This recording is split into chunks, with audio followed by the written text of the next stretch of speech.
Hi, I'm James Witherby from Atomos, and I'm really excited to walk you through the features of our new cloud services, which we call Atomos Cloud Studio. Atomos Cloud Studio consists of three key components: camera to cloud, streaming, and now we've added live production. But more about that in a moment. To activate any or all of these services, you're going to need to register an account with Atomos Cloud Studio. And for camera to cloud, you will require a Frame.io account. On your web browser, go to Atomos Cloud Studio and select Sign Up to create an account.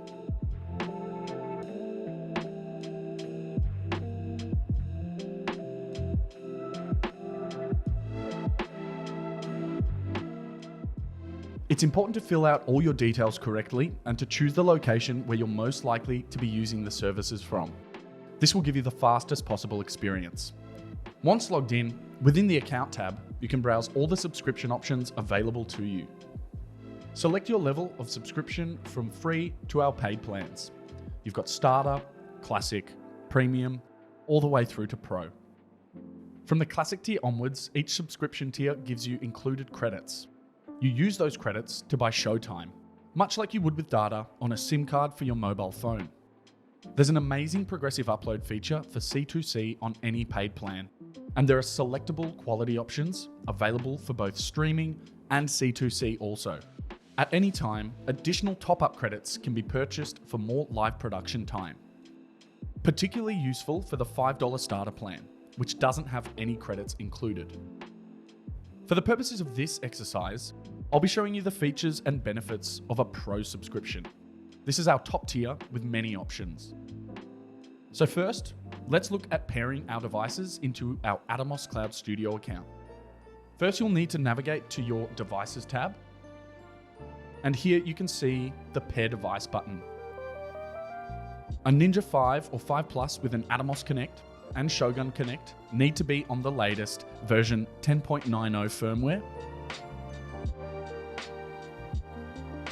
And we also highly recommend you use the larger size iPad Pro models for an optimized experience, such as the one we're using here now. So you can pair Shogun Connects, Ninjas with an Atomos Connect module, iPhones, iPads, and/or Apple TVs. You have a selection of apps to download created by Atomos, all of which are free and can be used with live production. The first is the Atomos Pro Camera app for iOS. Then we have the Atomos Surface app for iPad as your real-time production interface, or your Intercom TalkBack app when launched on an iPhone. The Atomos Pro Camera app allows you to use your iPhone as a camera source for live production, and the Atomos Surface app allows you to use your iPad as your real-time production interface during the show, or your TalkBack device when loaded on an iPhone. To pair the iPad, ensure you're connected to the internet, then open the Atomos Surface app and you'll have 3 words. On your Atomos Cloud Studio browser, tap the Pair Device button and add the 3 words that you can see on your iPad. In our scenario, it's button, shallot, and recovery. We will call this iPad 1, as it's the only iPad in this show.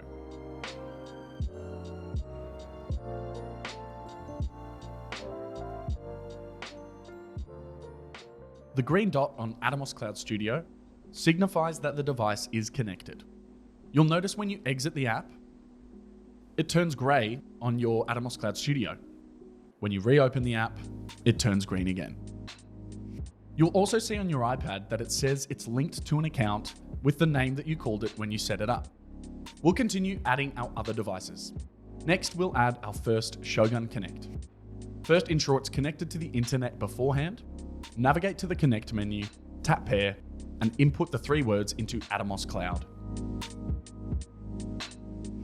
Ours are Color, Mercury, and Sensor. Again, it's always best practice to name your devices Shogun 1, Shogun 2, or according to their location and camera. We'll call this Shogun 1. Again, you'll also see the green dot appear on Atomos Cloud when the device has successfully connected. Your Shogun will also say that it's connected to the relevant account. For more info on pairing devices to Atomos Cloud Studio, refer to our setup guides. Next, we'll add our Ninja 5 with Atomos Connect. After that, we'll add another Shogun Connect. Then we're going to add an iPhone as a source through the Atomos Pro Camera app. And then we'll add an Apple TV as a source through the Atomos Monitor app. So now we'll add our Ninja 5 with Atomos Connect module. Next, we're going to connect our other Shogun. So next, we'll connect our iPhone. You'll need the Atomos Pro Camera app loaded on your phone. When you open it, the 3 words will appear. Next, we'll connect our Apple TV. You'll need to have downloaded the Atomos Monitor app beforehand. Open the Atomos Monitor app and input the 3 words into the pair device page on atomos.cloud. So now we've paired all our available devices. In Atomos Cloud, you could, if you wanted, select a destination for these devices, such as live streaming or to Frame.io, for example, from the drop-down options under the device.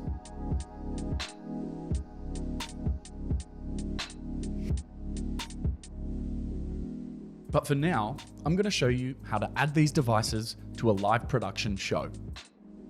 Firstly, navigate to the Live Shows tab.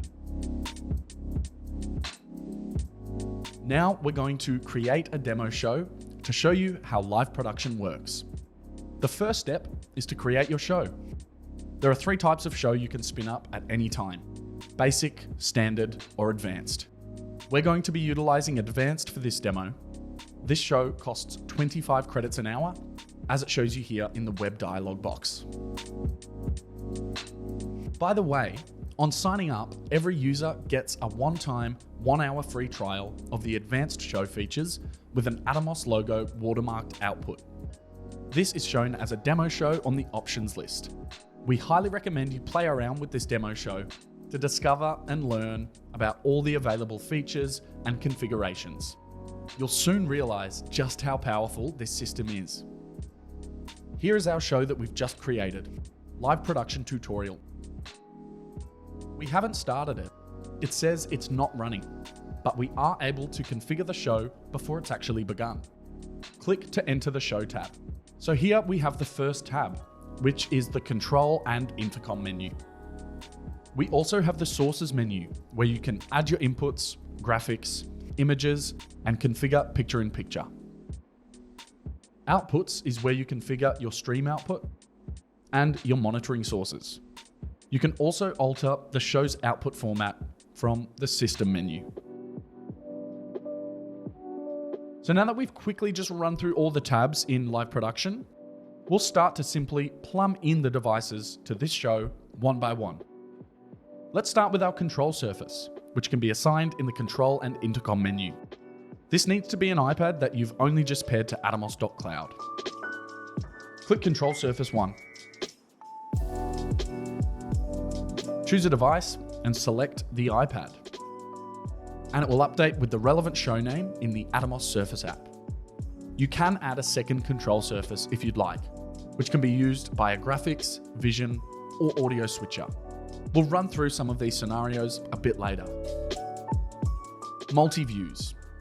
Still on the control and intercom menu, we see the multiviews. Here is the default layout for multiviews. This allows you to go in and configure what will appear where on your iPad when you load it up. As you can see, any of these views can be changed to whatever you'd like. It's extremely customizable. Next is Intercom. This is where you can add an iPhone running the Atomos Surface app. It's like a fully featured 3-group talkback system and a programmed sound listen.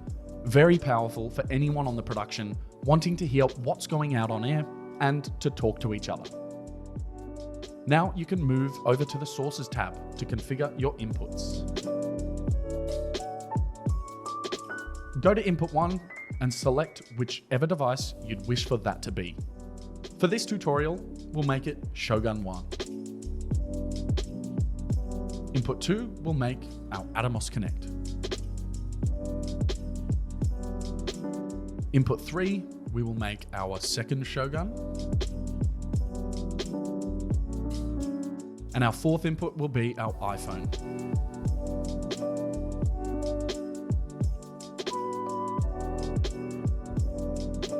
By clicking on these devices, you can change the quality settings and change the friendly name, amongst other things. You can also check if they're connected to the cloud via the green or red dot. Red signifying its lost connection.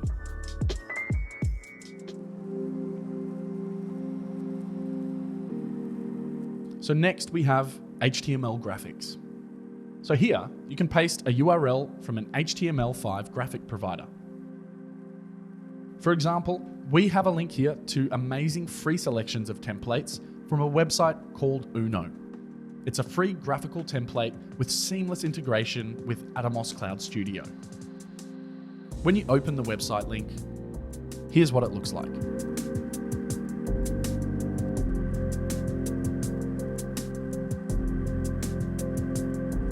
Go to Library, and you'll see that they have thousands of free graphics for you to choose from.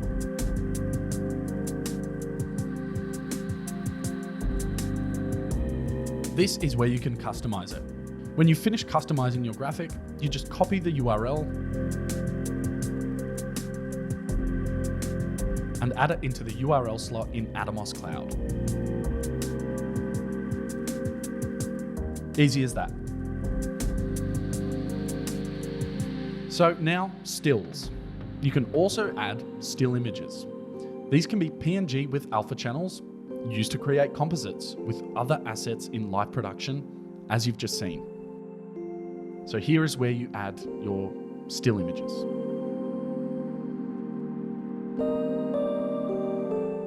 Backgrounds. These are quite straightforward and can be any color that you desire. They can also be a gradient if you wish. Backgrounds are here. But in Multiviews, we can reconfigure this to wherever we want. So next we'll discuss picture-in-picture. So that's in the sources menu under pips. Before we start this demo, it will be easier to start the show servers so you can see the interaction of the web interface with the iPad. I'm going to press start here. Now you need to set how long your show will run for, and it will let you know at approximately what time it should finish and how many credits you'll be using. You can manually stop it at any point. It does take a few minutes for the servers to load up. But as you can see here, it does say that the show is starting. So just wait a moment. When the show has begun, you'll see all your devices sparking to life.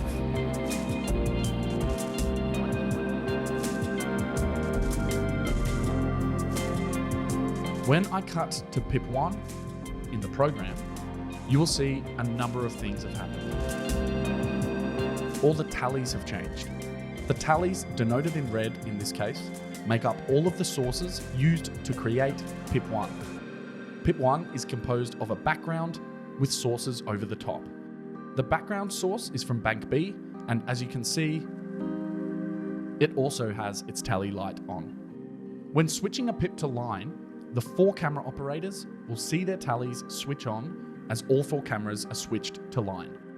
So we have our background and our 3 sources, and we can control what happens with each of them by using this source button. When you press the source button, pip 1, 2, 3, and 4 will appear down here. When I select pip 1 and then select the background, what you'll see in the program window is the white corners will move from program down to this pip button down here. This is because what we're doing now is selecting the source for the background of pip 1. I can select that source from any of the sources on the multi-view. I can also go to bank B and change it to any of these backgrounds, colors, images. You then want to switch the program again. So I can use the multi-view to select the source that is the specific part of that pip. If I go back to bank A, and select pip 1, layer 1. Layer 1 is going to be at the top left, and I can select another source for that layer. So source, pip 1, layer 1. Now I just tap to select that source. If I go to pip 1, layer 2,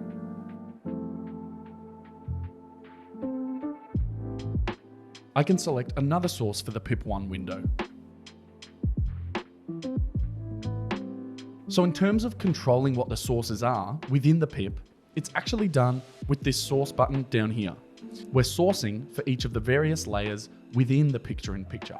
So this section is part of the real-time system. The fact that you can see cameras coming in from camera 1, for example, is because I've got a server running, and because I can process those pixels and I can see those on the iPad. So let's now switch to the website so I can show you how I can modify the layout of the different pips. Jumping over to the website, we go to sources and then go down to pips. You'll see I can start to change one of the pips.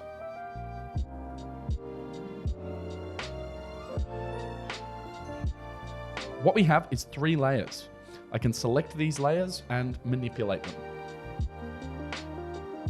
Layers 1, 2, and 3.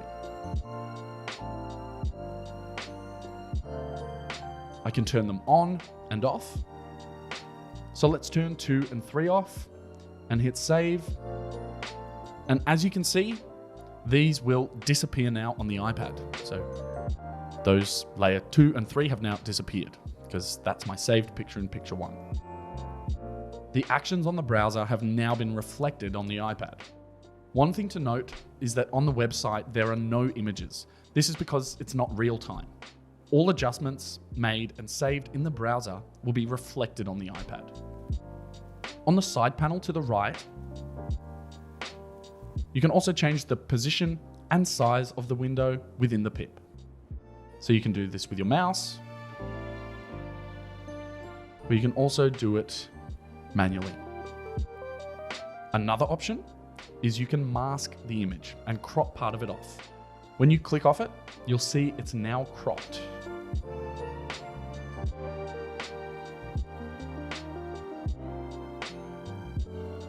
This is a powerful way to take an image and take it into the cropped area as a source. So I'll just show you what that's actually done.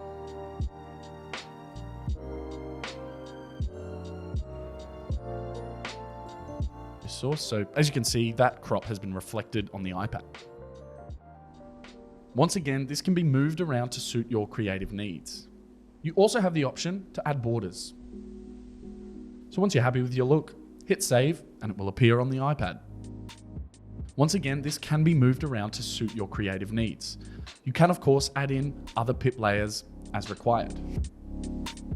The other thing that's really important to understand with this system is we have Alpha Channel built into the whole platform.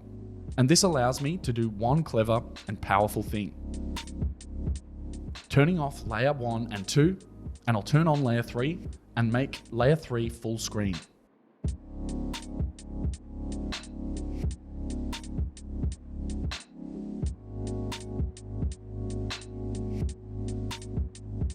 And hit save.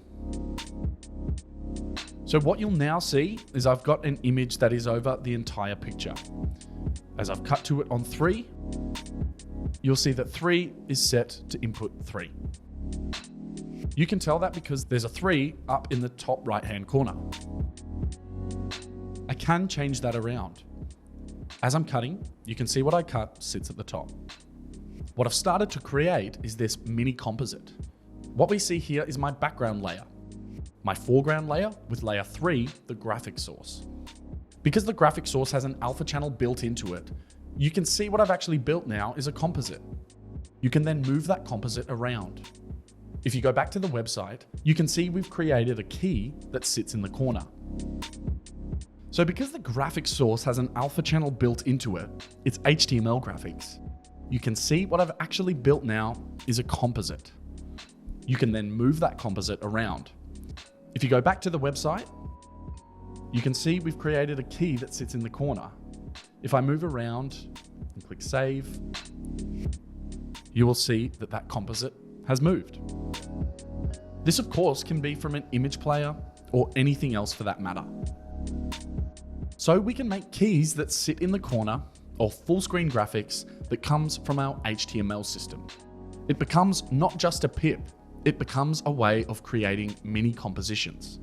This creates interesting graphic sources, and because we have multiple pips, it allows you to create interesting and preset pips in your shows. So flicking over to the Outputs tab. So set your RTMPS streaming output to your desired social channel. So just grab your stream key,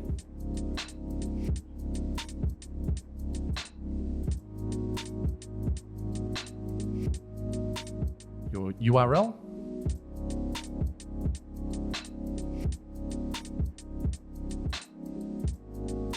and hit save. So you can also add monitoring sources here to be Apple TV that we added earlier by clicking Add Monitor and selecting the Apple TV. Once you've configured your monitoring sources and your stream output, you've set all your sources, your graphics, your stills, your picture-in-pictures, and your backgrounds, you're now ready. Next, we'll show you around our real-time production interface, the iPad. The first tab is the main switching tab and is called Home.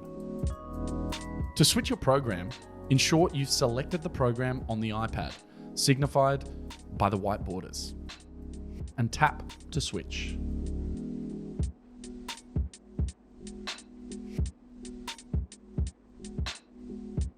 Tap to swap over to the preview monitor and ensure your white border lines are around the preview source. You can also tap to switch the preview. You can audition a cut or a switch before doing it live. Tap the timecode on the top right corner of the device to find your on-air switch. This is a kill switch for the program. Have this on to send to your streaming outputs. Turn it off to kill the feed. In the Home tab, you can also swap between your different multi-views, which are called Banks A and Bank B. You can have one iPad with this bank running vision switching, and a second person with this bank loaded running graphics or picture-in-picture from another iPad, for example. Here, you also have your basic intercom functionality, allowing you to listen in and talk back to these customizable groups. We'll cover intercom and talk back in more details shortly. There is also an audio mixer panel, which shows you levels for each of your inputs. These are real-time levels for each input. You can cut them with the touch of a button. Like a kill switch in the audio menu, if you need to use it that way. In audio on the Home tab, you also have Auto, which is where the audio will follow your camera source. So if you didn't want AFV and you wanted to just keep your audio to only input one, that's an easy way to do it. So that's the audio menu in the Home. You also have a dissolve transition function. Tap to fade between two inputs by pressing Auto, or use your finger to do this manually on the mix slider. You could also use these to create composites out of your video inputs.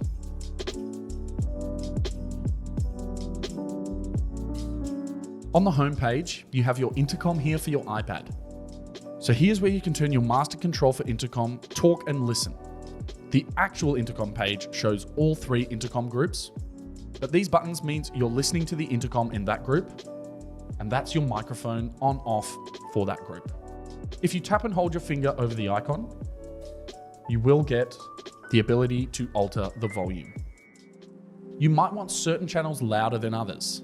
Perhaps if you had your director on one channel, on one group, you might want that louder than the other groups.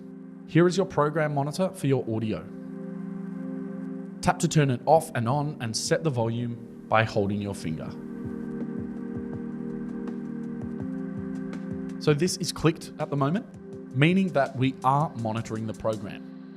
Then you have a kill switch for your audio feed out of the program. We'll move over to the Sound tab. This is your audio menu and is a comprehensive audio switcher. On the left, you can see all your inputs and their live levels. Fade them to wherever you want. And you can see that reflected on the master. You also have the ability to group your sources. So you do that by selecting it,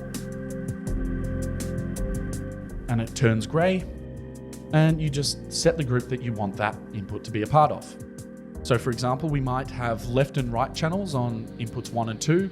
So what we can do is group them together by setting input 1 to group 1, then moving over to input 2, and also setting that to group 1. You can see this then reflected in DCA 1, which you can play with the level of independently.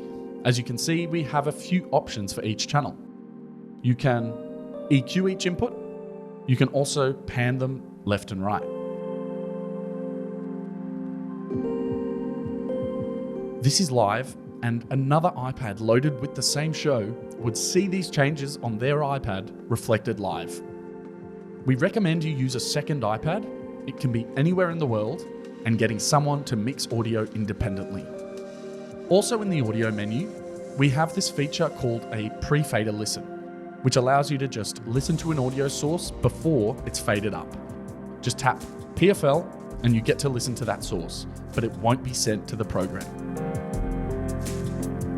Okay, so that's how the audio menu works, which is really straightforward, and audio mixers will be extremely familiar with all of these. I also think that it's worth mentioning that in the audio tab in the home menu, if you have deselected your sources here, then they will be inactive in the sound tab. If your director wanted to just quickly cut some audio, they can do that easily in the home menu. So we'll reselect all our audio inputs so they're all live again. Next, we'll move to the intercom menu. As you can see, we have 3 groups in our intercom. And the way you can think about these groups is like channels or radio frequencies that you can tune in and out of. Any person in the show with a device connected can listen and talk back to any of these 3 groups in any way they like. If they always want to be listening to group 1, then they can tap there and that's live. They can also set the volume with their finger. They might want group 1 really quiet, and they might be the director on group 1, and they might want to have their talkback going all the time so everyone can hear them. And you might have a second group, which might be your cameramen. You might have your director and your cameramen locked into group 2. They're all listening to group 2 and they're talking back when relevant. And group 3 might be something like a director talent line. So you might only have your director and your talent looking into this group, and that's for them to converse independently of groups 1 and 2. So now we'll move to the Intercom Config menu. This is where you can go into group 1 and see who exactly is looped in and see everyone who is listening. Tap a group to see which devices are listening to this channel. You can manually force people to be listening if you need them to. Another thing to note is that when you tap someone onto a group, it will also activate their talkback. They will not only be listening to that group, but you will also be hearing them back. So we might just want our director and cameramen on this channel. So we might just leave it like that. We might want everyone on this channel to make an announcement, but we can also hear them. This is where you can sort of jam people onto different channels, like so. We recommend all your cameramen, crew, and talent download the Atomos Surface app, and you add them as talkback devices in the control and intercom menu in atomos.cloud. You can then configure who's listening to what and when within the Intercom Config menu on the iPad. So just something to note is that when loaded on an iPhone, the Atomos Surface app only gives you talkback functionality. So get everyone involved in the show to download this app for talkback during the production. That's the Intercom Config menu. So now we'll just slide over to the More menu. The first thing to note here is the Perform Sync button. We recommend doing this once you've added in all your devices. Don't do it during a live show because there may be a cut in audio, but this will just quickly synchronize all of your devices.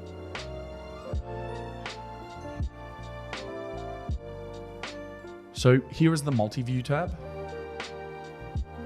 So with the labels button, we can just toggle on and off the labels on each Multiview item. Here we can toggle the VU meters on and off for each input.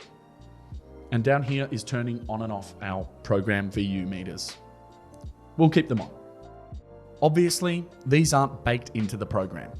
So here we can select whether we want meters on the program or the preview. So here on the right-hand side, we have a simple way of, if you just want to quickly push to talk to an Intercom group, or slide it to lock it to always monitoring and talking. You might want to be always listening to a particular group. You can select which group and toggle that here. Lastly is the tally light system. On your Atomos devices, you will see that they have a tally light. Red means that your source is currently live and being sent to the program output, and green means your feed is in preview and could be cut next. So your cameraman knows if their feed is live or not. To turn off your show, first turn the on-air button off. Then navigate to your show in atomos.cloud and stop the show. And simply type stop to confirm the end of your show. So thanks so much for watching this demo video on Atomos Live Production. If you require more support, please visit atomos.com/support. Go get creative.